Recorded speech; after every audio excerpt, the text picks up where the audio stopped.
Welcome back to another project. In this project, we are going to create a multiplication app.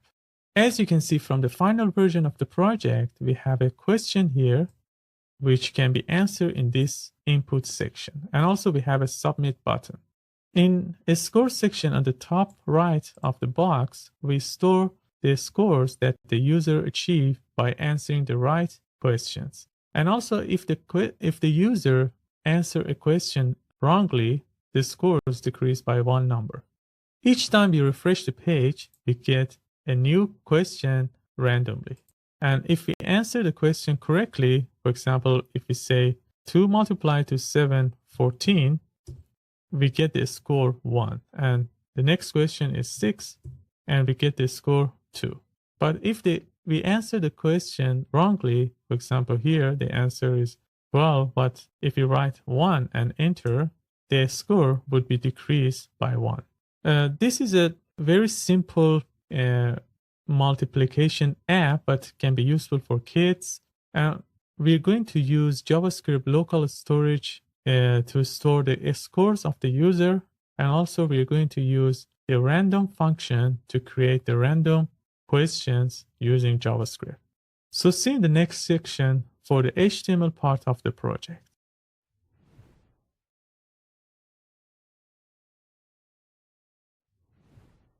All right, let's start our project. First, we open the Visual Studio Code. Here we close the Get Started tab. And in the File menu, we click on the Open folder.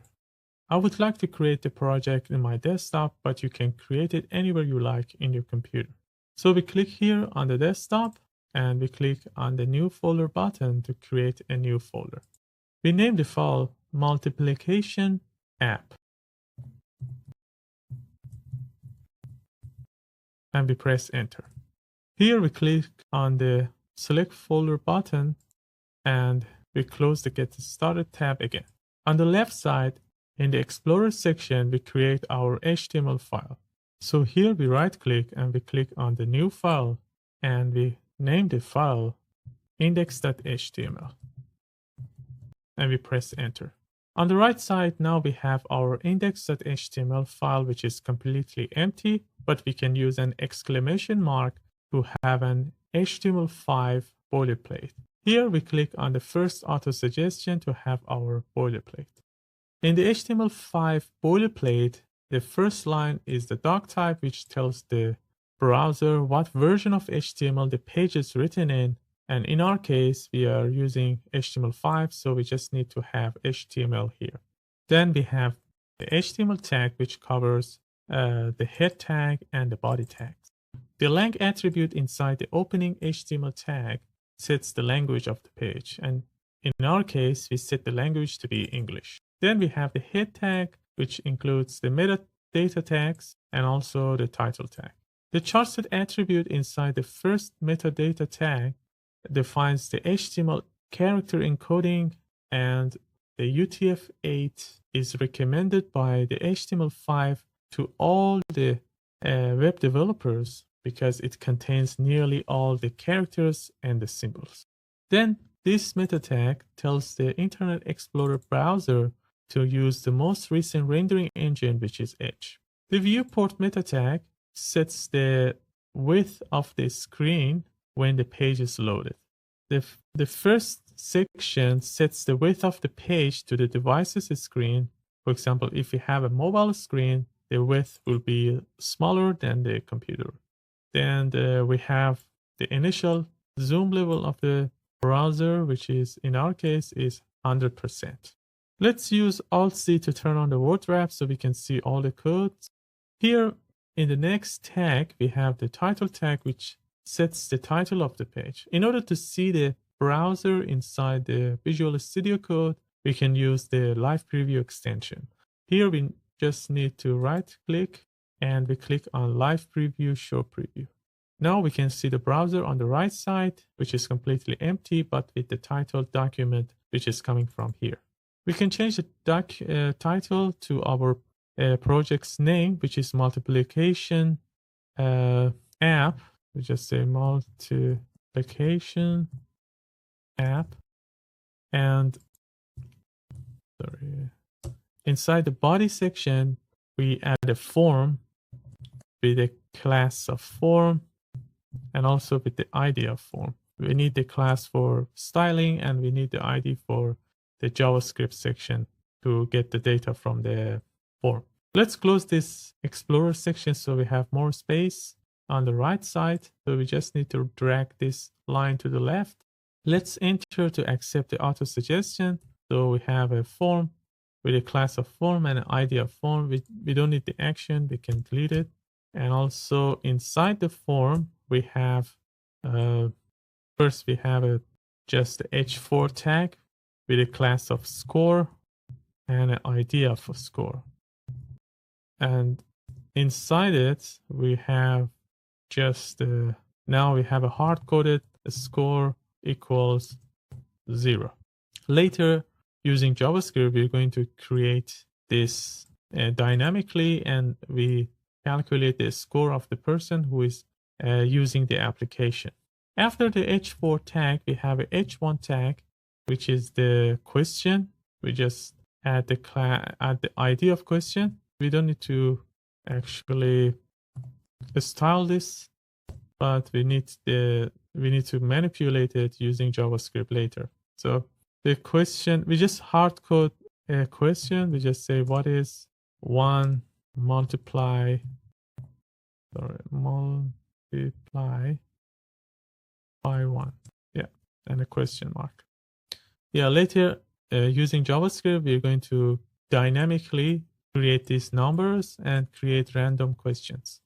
So let's finish the HTML part first. After the question, we have an input, so the person is able to answer the question inside the input. So we just have an input with a class of input and also an ID of inputs.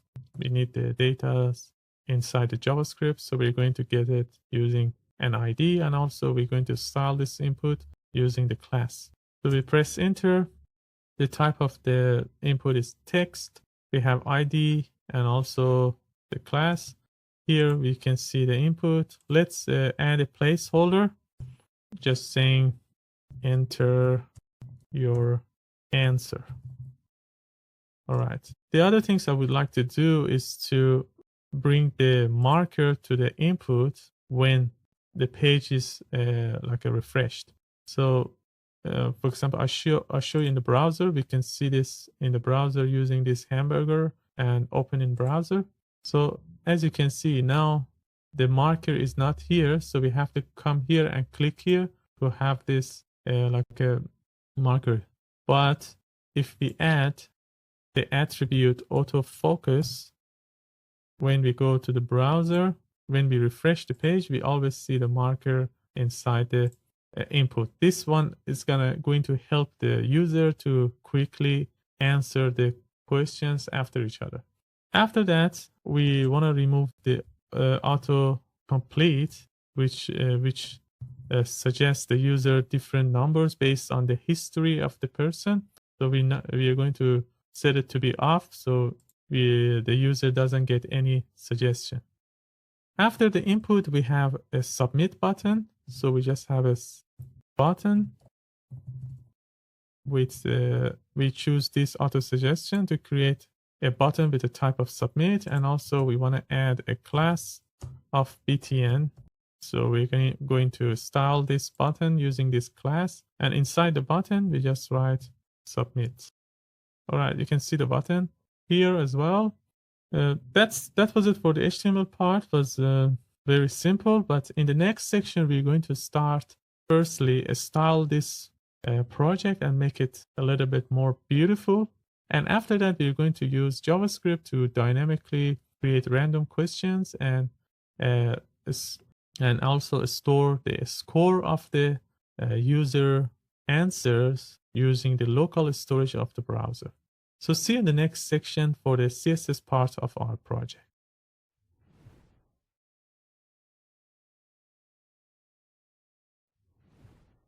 All right, in the last section, we have finished with the HTML part of our project. In this section, we're going to start styling our project using CSS. First, we need to create a CSS file.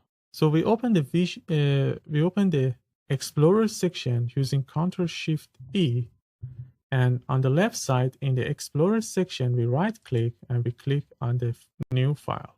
We name the file style.css. But before styling our project using CSS, we must add a link to the CSS file within the HTML code. So we go back to index.html, and just under the title tag, we add a link tag. We just write link and we click on the third auto suggestion, the one with the CSS. Now we have a link tag with a relationship between the HTML file and the external style sheet. The href attribute defines the destination of the link, and as both files, I mean the index.html and the style.css are located at the same directory, we just need to have style.css for the URL.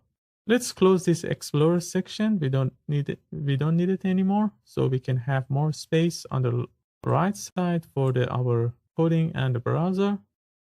And we go to style.css to start styling our project. First, we start with the body section. We remove the space around the body element using margin 0, and we can bring these items to the center horizontally using display flex and justify content center.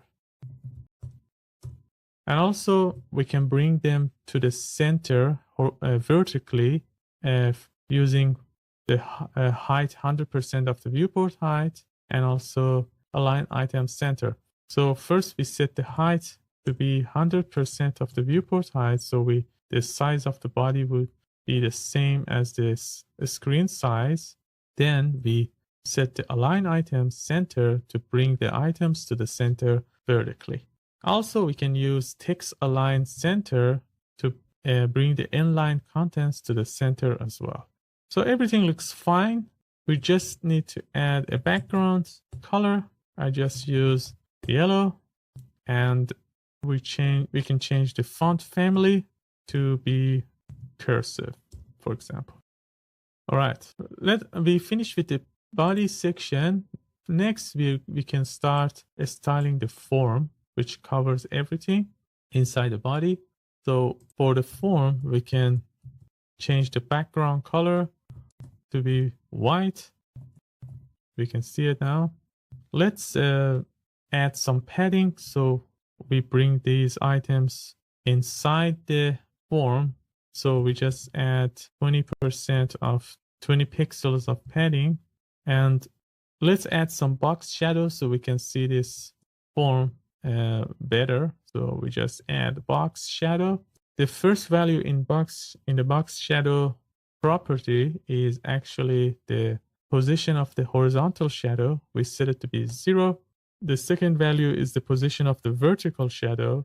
We set it to be 4 pixels. We can see it here. And the third value is the blur radius.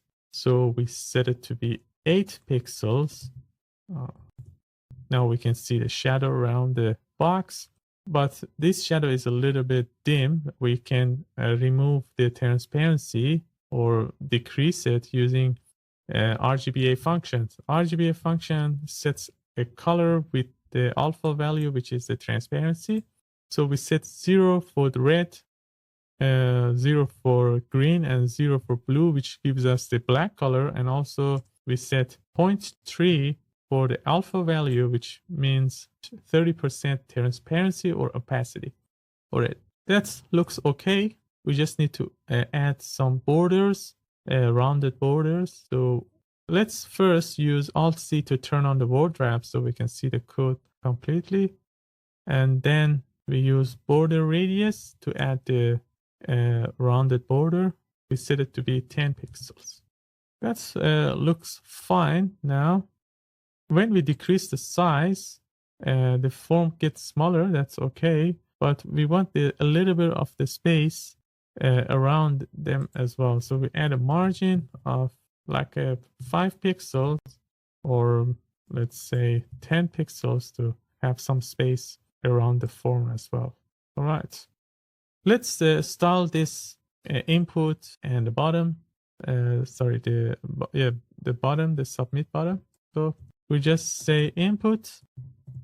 Let's change the display to flex to bring the submit to the bottom and set the display to block to have the input in the all line and push the submit button to the bottom section. So we just say display block, and we set the width to be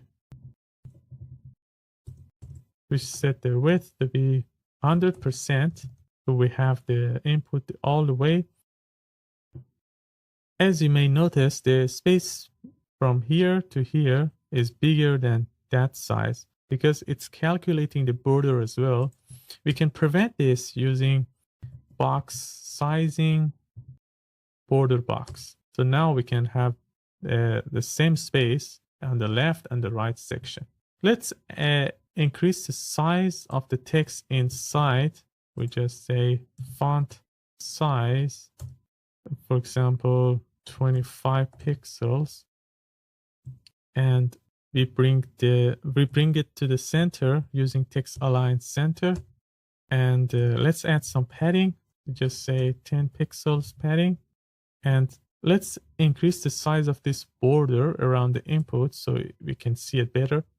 So we just say border solid 4 pixels, and also let's change the color to green. And let's decrease the color of the text. Let's change the color of the text first. We just say color green. Now we have a green color inside. And also this enter your answer, I want it to be a little bit lighter. In order to access to that one, we need to just use the pseudo element placeholder, and we just change the color to be light gray would be fine. And also let's change the font family to be inherit, so we have the same font. I think we just need to define it first. We just say cursive would be better. Yeah, we have the same text font for here and here as well. That's okay for the input section, or we can increase the font size to 30. Would be better. Yeah. And also let's style the button. So we just say we target the button by its class, which is btn. So we just say .btn. We set the background color to be green. Let's change the color of the text to be white. Then we remove the border. We're using border none, and let's set the display to block as well for this item. And then we just set the width to be 100%.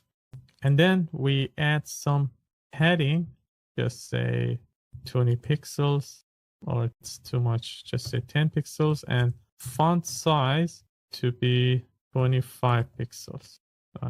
Just 20 is fine. Just say font family cursive as well. And then I want a little bit of a space between the top and bottom. So we just add a margin to add space around the button. So we just say margin 20 pixels. Just the top and bottom, the left and right to be 0. So now we have the submit button. Just add some border radius to have a rounded corner to be 5 pixels. And let's add some box shadow for the submit button as well, so we can see it a little bit in a 3D form. You just say 0 for the horizontal position, 2 pixels for the vertical shadow. Then we have 4 pixels for the radius, and the color would be RGBA 000 for black and 0.3 for 30% transparency or opacity. And also let's change the cursor to be pointer, so when we can see a pointing hand when we hover over the button. And I want this button to be a little bit the color to be a little bit darker when we hover over the button. So we tap to its hover pseudo class, just say hover, and we add a filter to it, and we change the brightness to be 90% instead of 100%. So it would be a little bit dimmer when we hover over the button. All right. That's and also we didn't install this score. We forgot this score. So the score has the class of the score. So we just say score. We change the color to be green, and let's bring it to the right section. So we just say text align right instead of center. That's okay. We don't need to install it more. The functionality is more important. In the next section, we are going to use JavaScript to dynamically create these questions, and also we get the answer from the users. We calculate and check if it's correct or wrong. And if it's correct, we increase the score, and also if it's wrong, we decrease the score by 1 point. So see you in the next section for the JavaScript part of our project.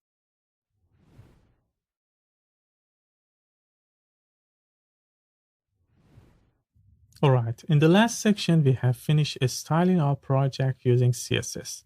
In this section, we're going to add functionality to the project using JavaScript. First, we need to create a JavaScript file. So we use Ctrl-Shift-E to open the Explorer section. And in the Explorer section, we right-click and we click on the new file. We name the file index.js. Before using JavaScript in our project, we must add a link to the JavaScript file within the HTML code. So we go back to the index.html, and just at the end of the body tag, we add a script tag. We just write SC and we click on the second auto suggestion, the script with the src. As both files, I mean the index.html and index.js are located at the same directory, we just need to write index.js for the URL. Now we can use JavaScript in our project. We save the file using Ctrl-S. We close this Explorer section and we go to index.js to start adding functionality to our project. First, we need to create a random number between 1 to 10 to replace this 1 by these numbers. To create a random number, we can use random function from the math property. So we just need to create a constant and we call it just num1, and we create the random number using math.random, and we don't forget to add the parentheses because the random is a function. If we console log this, console log num1, and we open the console using Open DevTools pane, we go to the console section, we see we got a number between 0 and 1. And if we refresh the page, we get different random numbers. Just ignore this error because this is the internal browser of the Visual Studio Code doesn't support the autofocus that we added to the input. But it's fine in the other browsers. So just ignore this error.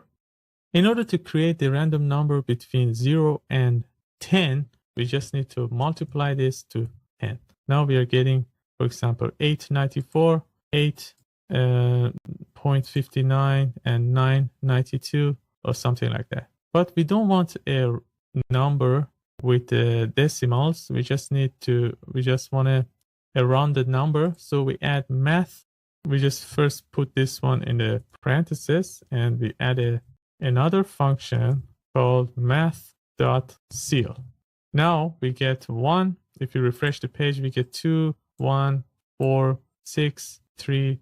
So it's a number between 1 and 10. All right. Let's use Alt-C to turn on the word wrap so we can see the code completely. And it decreased the size of this a little bit more. Yeah.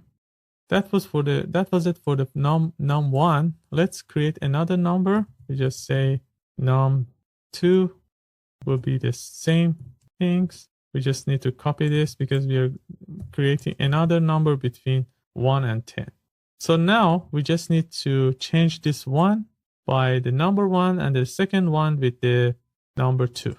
So in order to manipulate this header, we need to bring it first to the JavaScript and return it here. As the h1 tag has an ID of question, we can return it using getElementById method. So we create a constant, we call it question element, and we use document.getElementById method to get that element, and the ID was question. Now we are getting the question element. Now we can manipulate it using inner HTML or inner text, actually, because it's just a text. We just say inner text, and as soon as we add the backtext, we remove it. And whatever we write down here, we see inside the browser. So we just want to say what is 1. It was 1 multiplied by 1, but we want to multiply number 1 with number 2. So we just say number 1, because the number 1 is a variable, we need to add a $sign and open a set of curly braces. And inside this, we just write number 1. And we want to multiply this, multiply by number 2. So we add another $sign and set of curly braces, and we just write num2. Now, if we refresh the page each time, let's add the question mark too. Now, if we refresh the page, each time we get a different question by different numbers. So we refresh it, we see what is 2 multiplied by 6, 3 by 9, 5 by 2, or 1 by 1. Yeah.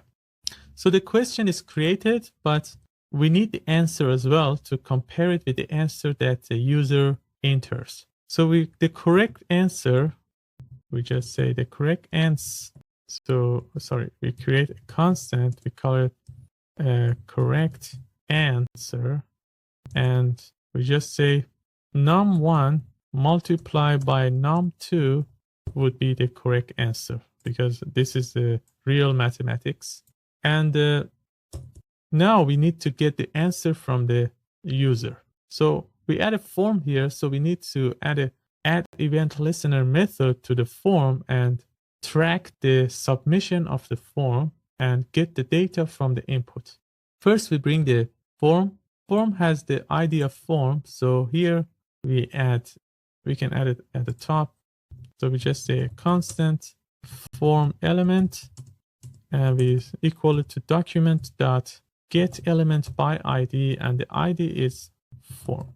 And here we add a add event listener to the form.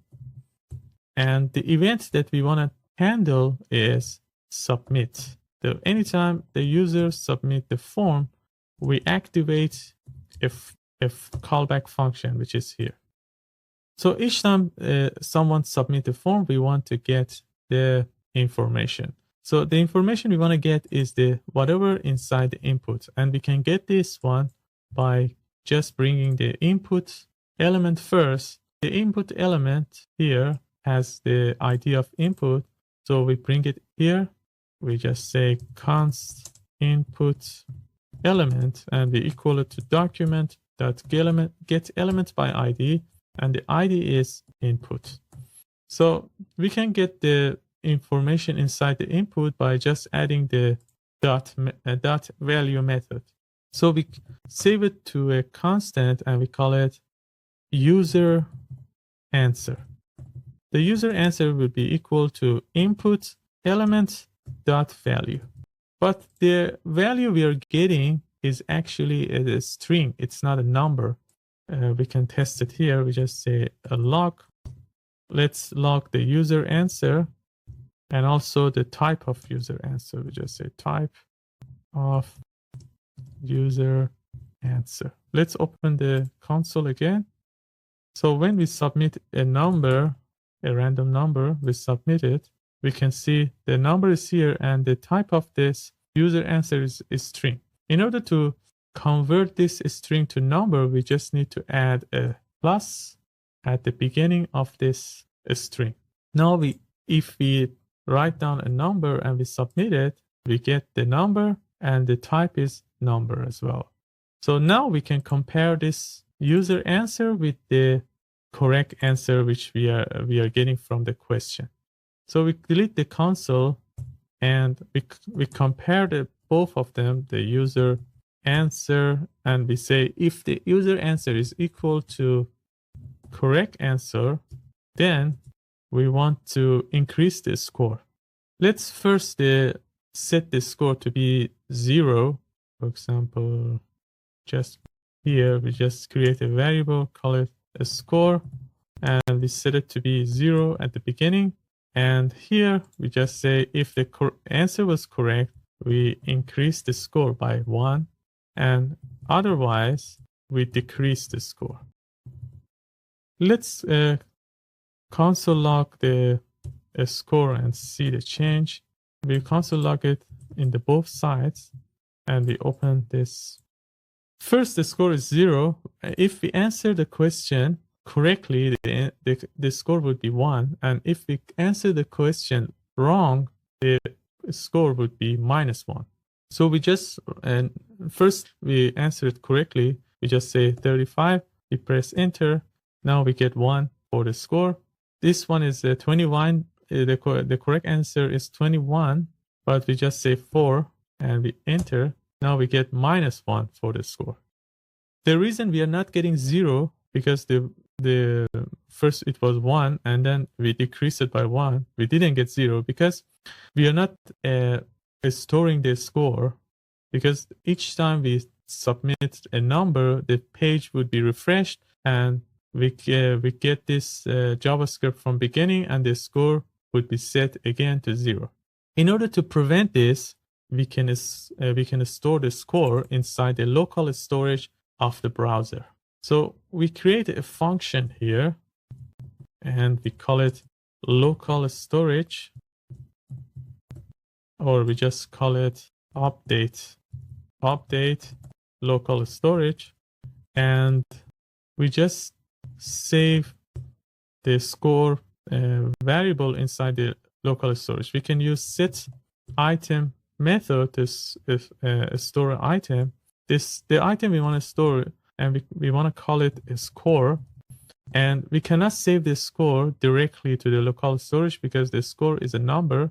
We have to convert the score to a string. Otherwise, the browser doesn't allow us to do it. This is for the security of the browser. Doesn't allow you to store anything except a string. So in order to convert this number to a string, we can use JSON.stringify method, and we just say a score, and we get the variable from here. So each time we need to update the local storage, and we call this function here. Instead of the log, we just call the local storage function. All right. So now we open the local storage using Open DevTools pane, and we go to the application. And here inside the local storage, we go to our website, which is this URL we see from here.